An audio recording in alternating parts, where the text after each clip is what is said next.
Primero de Pedro capítulo 2, verso 6.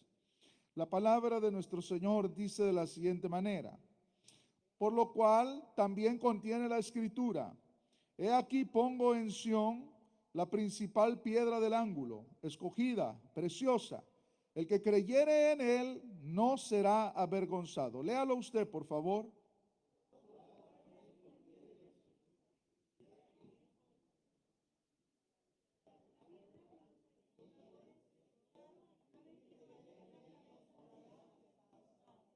Gloria a Dios. Vamos a orar. Padre, en esta hora muchas gracias. Te pedimos tu bendición en tu palabra, que hables a cada uno de los que está en este lugar y que tengas misericordia de nosotros. En el nombre de Jesús, amén y amén.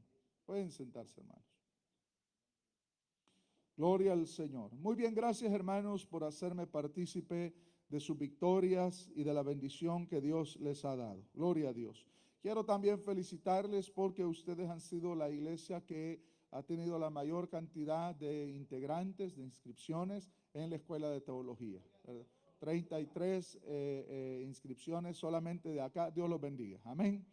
Muy bien. En esta hora, amados hermanos, vamos entonces a meditar en este pasaje de la Escritura. El apóstol Pedro está escribiendo y está hablando acerca de la piedra. Aquí pongo en Sión la principal piedra del ángulo, escogida, preciosa. El que creyere en él no será avergonzado. Entonces Pedro habla acerca de la principal piedra del ángulo, refiriéndose al fundamento de la iglesia, que es Jesucristo. Esa es la roca, dice Pedro, que desecharon los que estaban edificando, refiriéndose a los judíos. Entonces, cuando nosotros vemos esta comparación que Pedro hace, lo hace desde un panorama de construcción, que el constructor al edificar tiene que poner el fundamento y buscar un suelo sólido, y en este caso una piedra sólida, donde podía edificarse una casa estable. Entonces los edificadores, que eran los judíos, los israelitas, al ver a Jesús, no vieron en él nada de atractivo como para decir él puede ser el Mesías.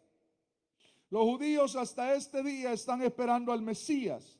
Ellos están esperando a alguien que sea poderoso militarmente, poderoso económicamente, para librarlos a ellos de toda la esclavitud y también de la opresión de sus enemigos, y hacer del pueblo de Israel el pueblo superior entre toda la tierra. Cuando los judíos tienen este pensamiento, aparece Jesús, el Hijo de Dios, y cuando Él aparece no era nada de lo que ellos esperaban. Era hijo de carpintero, era un hombre simple, no se vestía de gala, no nació en un palacio, nació en un pesebre, no nació en una familia real. Cuando los reyes que vienen a visitar, siguiendo la estrella para ver al rey que había nacido, dicen y van al palacio de Herodes, porque se suponía que este rey iba a nacer en un palacio.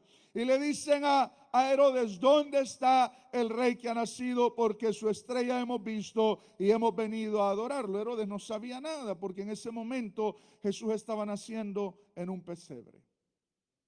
Si usted hubiera tenido la oportunidad de elegir dónde nacer, ¿dónde hubiera nacido? En el palacio de Buckingham, quizás. Le hubiera quitado el puesto al príncipe Carlos, quizás. Quizás usted hubiera elegido nacer en Alemania, en Inglaterra, pero nacer en México, en El Salvador, en cantones escondidos, así como nosotros. Pero Dios, en su amor y misericordia, nos muestra que la grandeza del evangelio está primeramente para aquellos que son pobres. Está primeramente para aquellos que no tienen nada. Y gracias a Dios que crecimos en pobreza. Gracias a Dios que crecimos no teniendo nada. Pero ahí apareció la luz del evangelio en nuestra vida y nos enseñó que más grande que el dinero y más grande que todo lo que podamos tener es Jesucristo el Señor, lo más grande.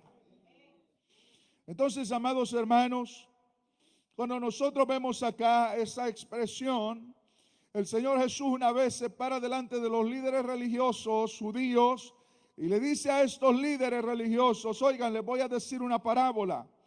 había un señor que tenía una viña, y esta viña era tan bonita que mandó a ciertos personas a que le dieran cuenta, a pedir cuenta de esa viña. Pero cuando estas personas que estaban encargadas de la viña vieron a los embajadores o a los enviados de este señor, cuando vieron que eran ellos, los mataban, algunos los apedreaban. Un día este señor dice: voy a enviar a mi hijo porque a él van a respetar. Y dice el Señor en esta parábola: y llegó el hijo del dueño de la viña. Y cuando llegó, aquellos malvados labradores dijeron: viene no un enviado, no alguien cualquiera a pedir cuenta de esta viña, viene el hijo, matémoslo y quedémonos con esta viña. Y en efecto lo mataron. Entonces los judíos y los religiosos se quedaron así impactados con aquello. Díganme, les dice el Señor, ¿qué hará el Señor a estos labradores malvados? Le quitará la viña a ellos y se la dará a gente que produzca frutos dignos del Señor.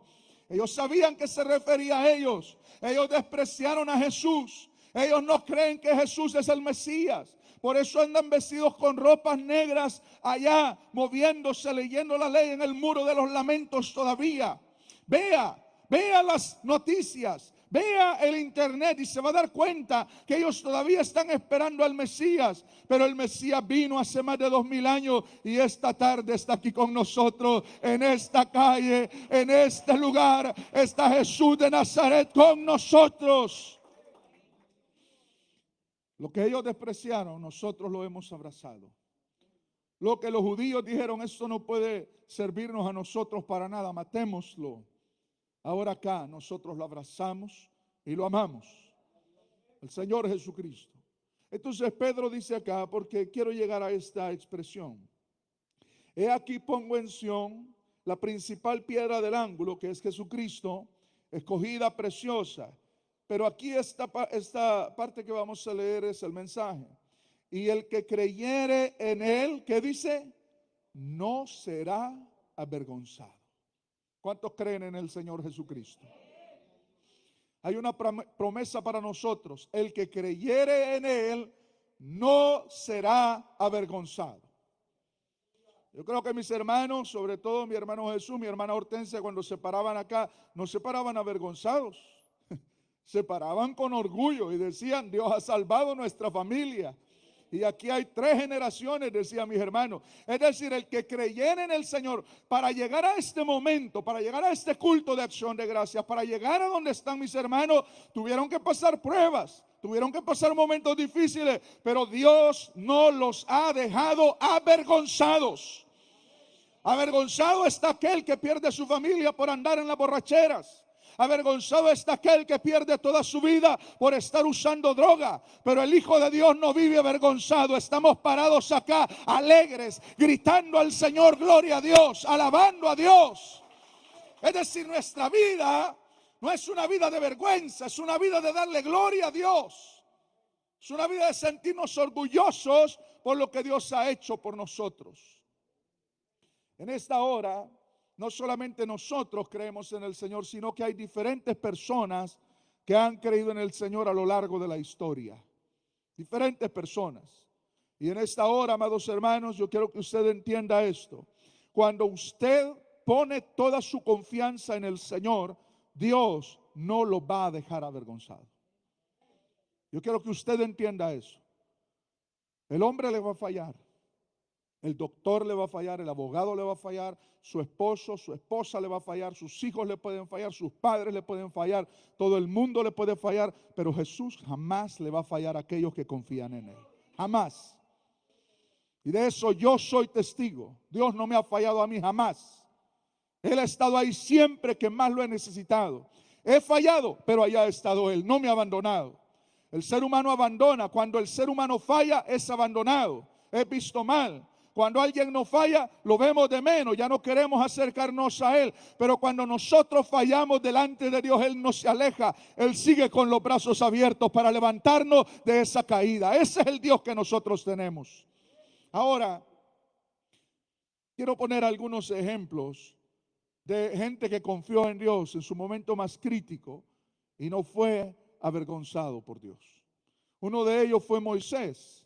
Moisés, cuando estaba delante del Mar Rojo y estaba con el pueblo de Israel, ya sacándolos de la esclavitud, ellos se encuentran en una situación demasiado apretada. De tal manera que el ejército de Faraón venía detrás de ellos y ellos estaban delante del Mar Rojo. Es decir, no había escapatoria, hermanos. ¿No le ha pasado a usted a veces que hay situaciones en las que solamente le queda Dios? Y que no tiene absolutamente nada, ni nadie donde ir, solo Dios. Y de repente nos acercamos a Dios y Dios nos saca en victoria en esa situación. Y Moisés igual, la gente que ahora él tenía, los hebreos que él estaba sacando de la esclavitud, estaban hablando de apedrear a Moisés. Porque Faraón venía atrás, no tenían dónde ir, el mar estaba delante de ellos. A la mano derecha y a la mano izquierda era desierto. Es decir, ellos no tenían escapatoria, eran esclavos, no era gente de guerra, no tenían espadas, no tenían caballería pesada, no tenían carruajes para pelear una batalla. Eran esclavos que ahora estaban saliendo a la libertad. Y Moisés, como no tenía nada ni a nadie donde ir, clama al Dios de los cielos y le dice: Señor, nos van a matar. Y Dios le dice: ¿por qué clamas a mí? Tú ve delante del pueblo, extiende tu vara y divide el mar y que pase el pueblo en seco. Entonces Moisés obedece la voz de Dios, se acerca al mar y de repente con aquella vara le extiende y aquel mar se abre y el pueblo empieza a caminar, porque el Dios que tenemos es un Dios de milagros, un Dios de poder, alguien que no lo va a dejar en el momento más crítico de su vida. Si usted clama a Dios y busca a Dios cuando no le queda nada, Dios no le va a fallar. No le va a fallar. Va a llegar un momento y es necesario que a veces lleguen esos momentos. Momentos donde no le queda nada ni nadie. Momentos donde nadie le responde. Momentos donde usted puede clamar a quien sea y nadie le responde. Momentos donde solo le queda Dios. Es necesario que lleguen esos momentos. A mí me han llegado esos momentos, yo no sé a usted, donde básicamente no queda nadie que pueda ayudar, donde básicamente no queda nadie que le pueda socorrer, solo Dios. Y eso le pasa mucho al mundo. El mundo pasa situaciones tan difíciles. Y las soluciones del mundo es buscar al hechicero, y las soluciones del mundo es buscar a los ídolos, y las soluciones del mundo es tratar de ver cómo salen en sus propias fuerzas de los problemas, de las depresiones, y empiezan a buscar por todos lados. Hoy, este día, en este lugar, yo le presento a uno que es más poderoso que la brujería, uno que es más poderoso que los ídolos, uno que sí le puede ayudar a salir de los problemas. Este Dios no falla. El ser humano busca por todos lados y quien le puede ayudar sigue ahí con los brazos abiertos, esperando que se acerque. Moisés fue uno de estos ejemplos que confió en Dios y no fue avergonzado. Si usted en la vida confía en Dios, no será avergonzado. Pasarán situaciones difíciles, pasarán momentos donde quizás pensará que Dios lo ha dejado, pero Dios no abandona a nadie.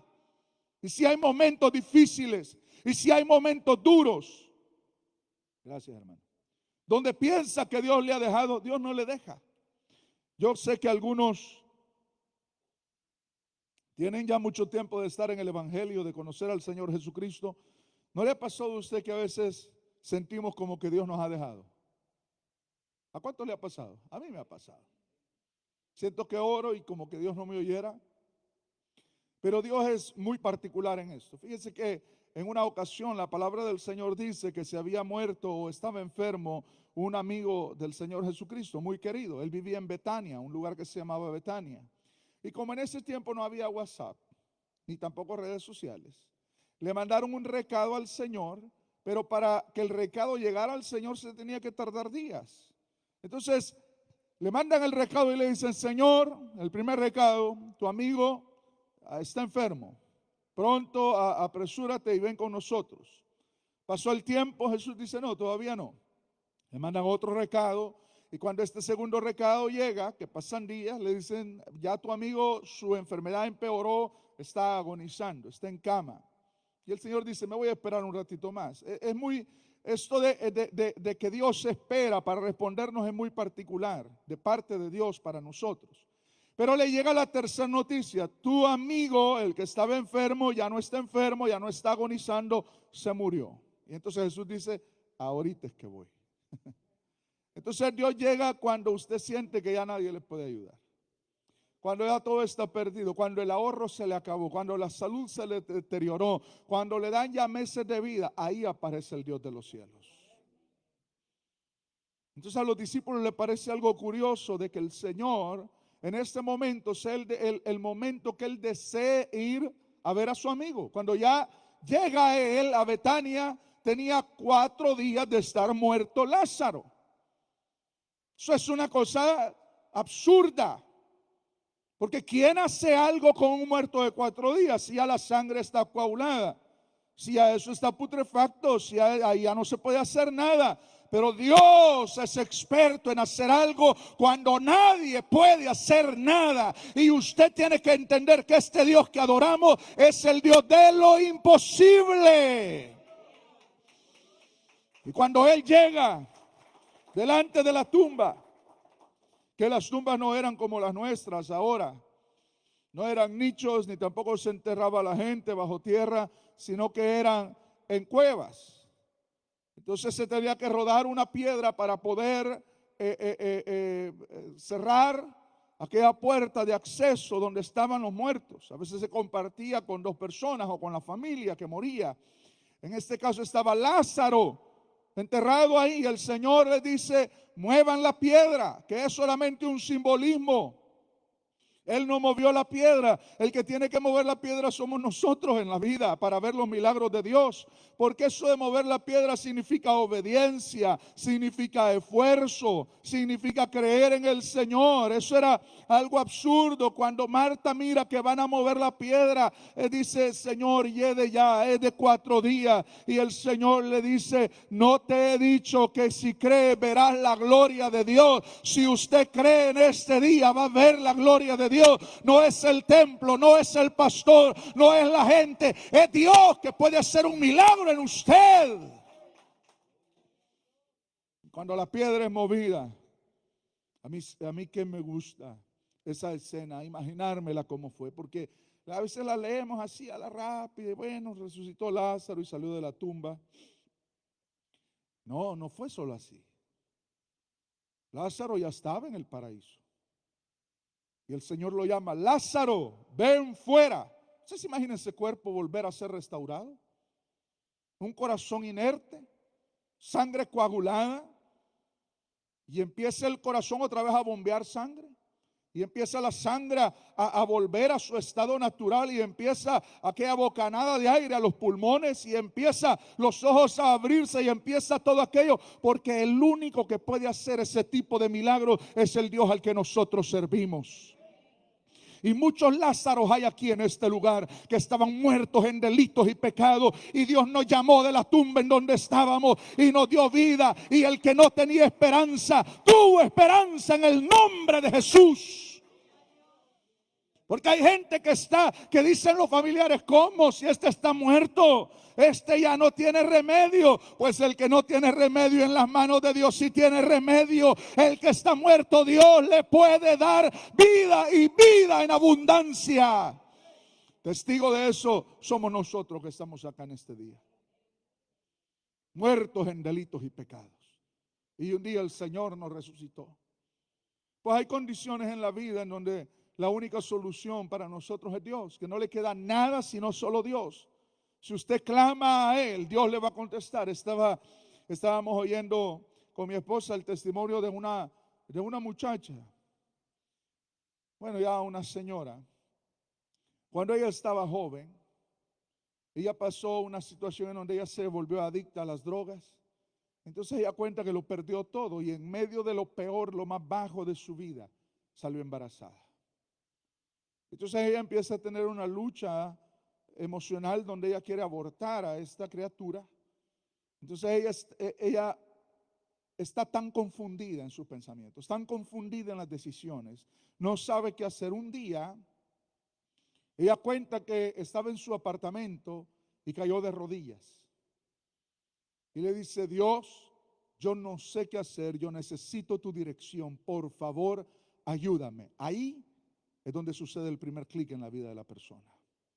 Si usted es sincero con Dios, Dios no está esperando que usted sea perfecto, sino sincero. Que usted le diga: no puedo, Señor, ayúdame. Ya probé todo. Ya probé religión. Ya probé todo lo que el mundo ofrece y nada me ha ayudado. Si tú, Señor, existes, ayúdame. Ahí es donde Dios le va a ayudar. Dios no quiere gente perfecta, Dios quiere gente sincera que reconozca su condición de pobreza y de miseria en la que está. Y aquella mujer cuenta que ella pasó unos días, y cuando llega un día al trabajo, un hombre que agarra, no me recuerdo qué agarró en el escritorio donde ella estaba. Él se fue para su carrito, creo que era un curso de golf en la que ella trabajaba, y se fue para aquel carrito de golf. Ella ve que el hombre deja sus cosas allá y se regresa para donde ella y le dice: sabes, te voy a decir algo. No sé por qué, pero Dios me ha puesto tu nombre, tu vida en mi mente, y he estado orando por ti. Ella sintió como que una bola de fuego le golpeó y sintió que esa fue la respuesta de Dios para ella.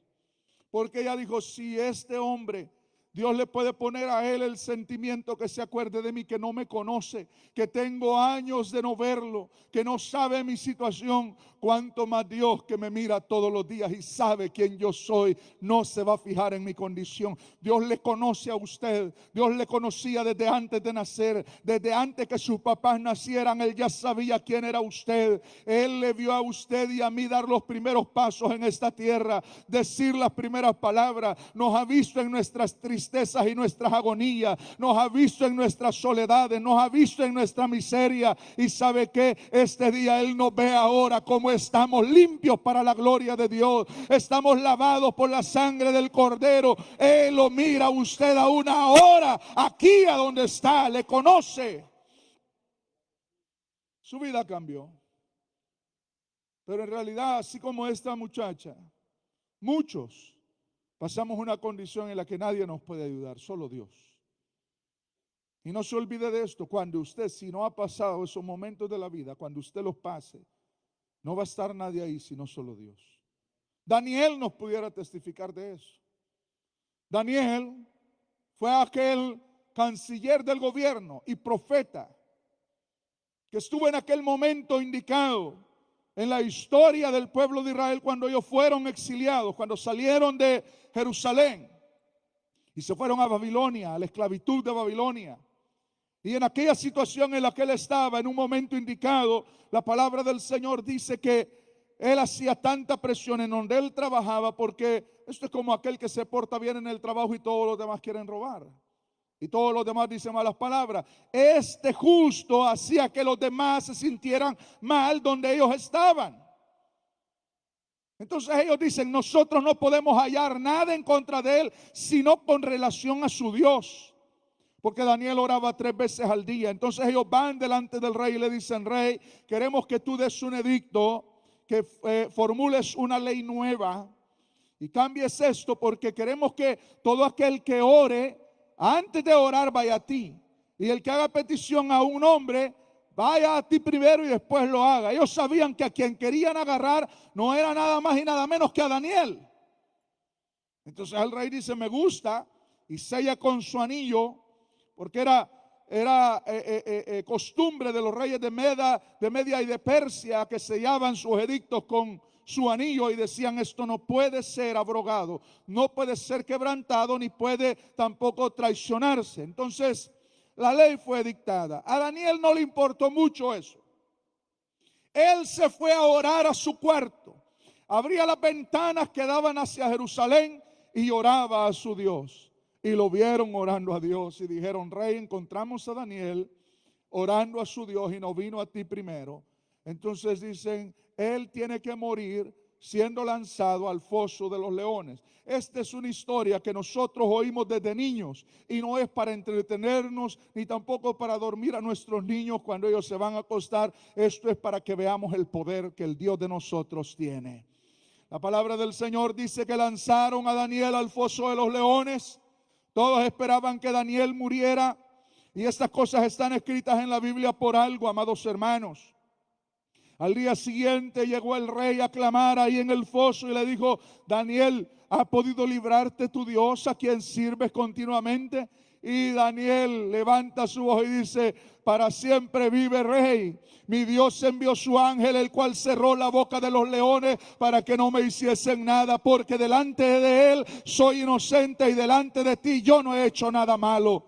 Dios había estado con él en el foso de los leones. Hay momentos donde usted va a estar en el foso de los leones. ¿Y cuál es ese foso de los leones? Cuando usted llegue delante de un juez, cuando usted esté en medio del hospital, en medio de una gran enfermedad. No van a haber amigos, no va a haber familiar, pero estará el Dios de los cielos, ese Dios que los puede sacar en victoria en medio de la enfermedad, en medio de las situaciones legales. Usted tiene que entender que Dios está cuando nadie más está. Hay momentos donde en la vida solo nos queda Dios. Y es necesario llegar a esos momentos. Porque mientras el ser humano lo tenga todo, salud, dinero, trabajo, carro del año, casa, un techo, va a estar bien. No hay cosa más triste que perder la salud. Cuando uno empieza a perder la salud, hermanos. Yo, como siempre le digo a los hermanos allá, estos 40 a mí me cayeron pesados, hermanos. Entrar a los 40 me recibieron con los brazos abiertos, las enfermedades, y empezó a dolerme todos lados. Pero imagínese usted que llegue un cáncer, o la diabetes, o que llegue una enfermedad terminal,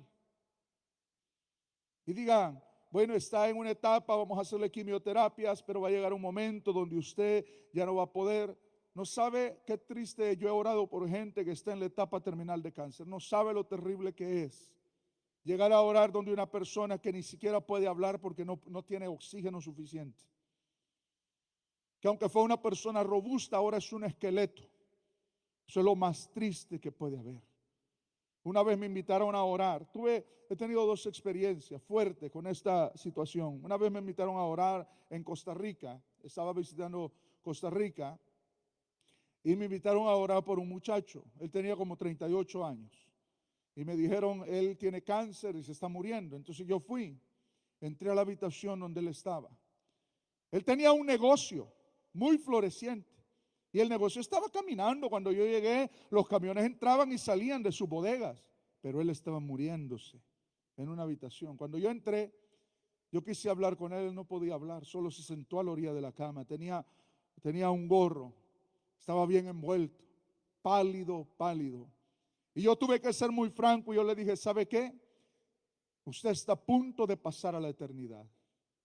Y si usted no entrega su vida al Señor Jesucristo, se va a encontrar con algo que usted no quiere ni espera.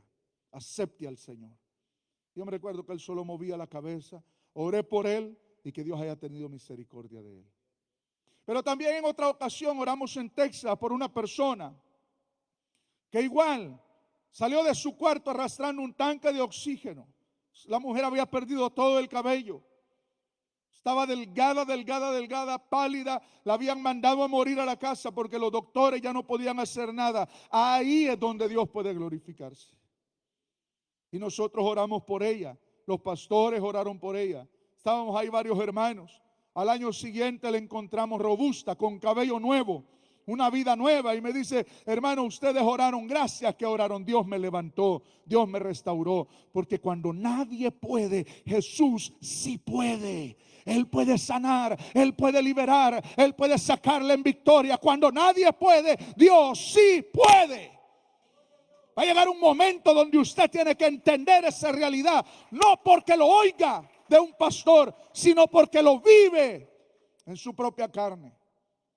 Llega un momento donde usted pasa fosos de leones, hornos de fuego, o está frente a un mar que no se abre, donde está siendo perseguido y en realidad solo le queda a Dios.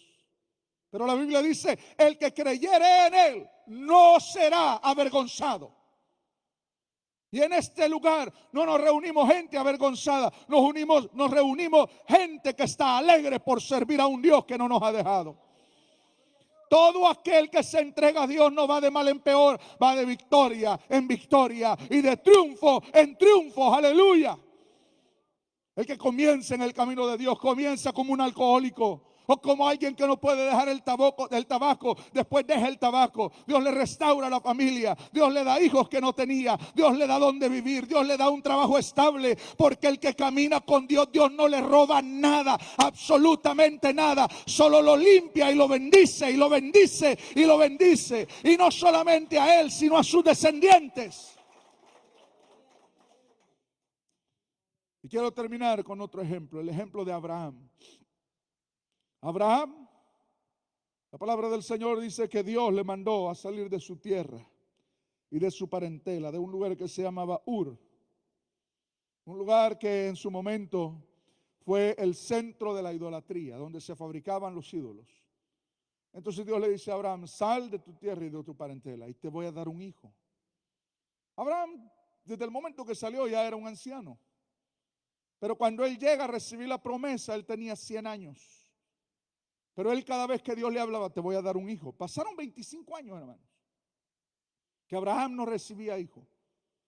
Y Dios le dijo, te voy a dar un hijo. Pero él creyó que Dios era fiel para dárselo. La palabra del Señor dice en el libro de Isaías que por eso Dios no se avergüenza de llamarse amigo de Abraham. Porque Abraham honró a Dios creyendo. Y nosotros este día estamos acá creyendo en Dios. Y de que Él viene pronto por nosotros. Y de que Él no nos va a dejar avergonzados. Yo me recuerdo la historia de este pastor en medio de la pandemia. Él ya está con el Señor, pero en ese tiempo él ya era un anciano. Y le dio COVID. Entonces él se puso grave. Un predicador excelente en Centroamérica.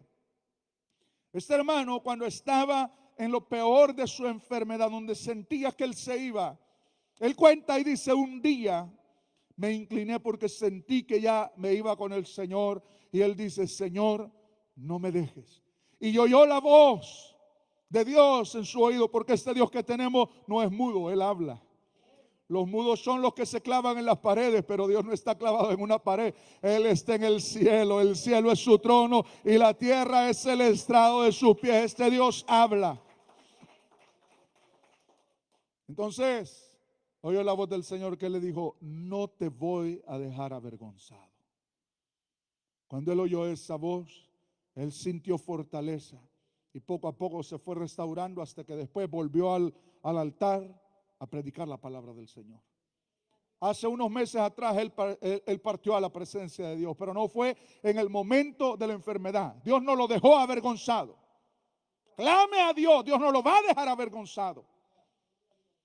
Hay gente que el diablo los quiere avergonzar en el trabajo. No permita eso. Clame a Dios y Dios lo va a sacar en victoria.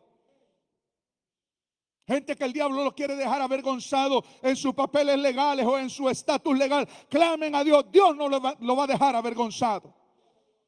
Se lo dice a alguien que ha pasado muchas de esas situaciones donde parece que me dejan avergonzado, pero Dios ha salido en mi defensa y en mi auxilio. Hay alguien que vela por nosotros, hay alguien que nos defiende, hay alguien que pelea nuestra batalla. Hay uno que se llama fiel y verdadero. Este Dios no falla. Si usted clama a Él, Dios no lo va a dejar. Dios no lo va a dejar. Le cuento esto para ir terminando, o para que sienta que voy terminando. Pero había un hermano, a veces cuesta terminar, hermano, a veces cuesta terminar. Había un hermano en la iglesia que él llegaba y me decía, y esto ya se lo he contado anteriormente, pero este hermano llegaba y me decía, hermano, en el trabajo tengo compañeros de trabajo que no me quieren. Y en ese tiempo él me dice, había llegado un manager que me decía todos los días, te voy a echar de acá, voy a hacer que te corran de acá. Dice que le decía todos los días, él todos los días no tenía paz y todos los días de culto llegaba y me decía, hermano, ore por mí, ayúdeme a orar. Sí, hermano, yo le ayudo a orar, le decía, oremos. Y oraba, pasaron los meses en esa situación.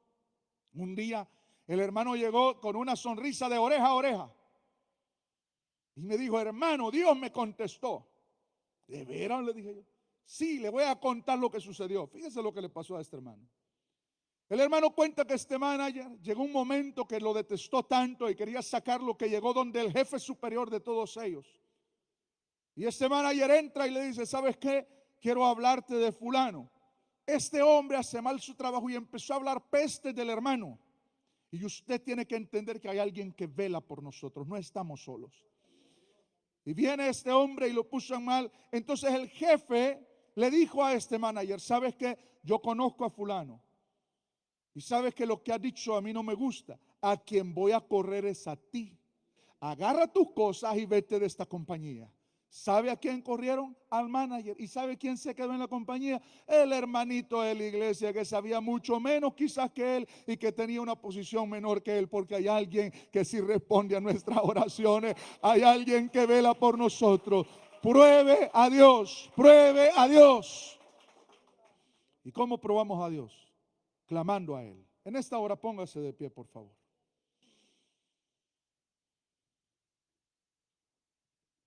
El que cree en el Señor no será jamás avergonzado.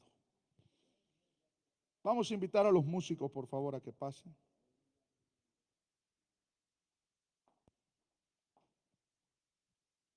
Por eso es que cada alabanza que nosotros cantamos en la iglesia no tiene nada que ver con nuestros problemas, ni tiene nada que ver con el mundo. Todas nuestras alabanzas aquí son para exaltar a Dios. ¿Y por qué? Porque este Dios nos ha sacado de tantos problemas y nos ha dado tantas victorias, que lo menos que nosotros podemos hacer en este lugar es darle la gloria a Dios. ¿A cuántos en un momento determinado Dios les ha contestado alguna petición? Yo soy uno. Levante la mano al que Dios le ha contestado. Y usted ha clamado y Dios le ha contestado. Pues entonces usted tiene razones para cantar. No importa que el mundo se burle de nosotros. Ahí deja al mundo cantándole a las queridas, ¿no? Y a los queridos. Exacto. Y al licor y a los vicios. Nosotros le cantamos al Dios eterno de los cielos, que nos da las victorias y nos contesta en nuestras peticiones. Quisiera que cantáramos una alabanza. Voy a pedirle a mis hermanos que canten.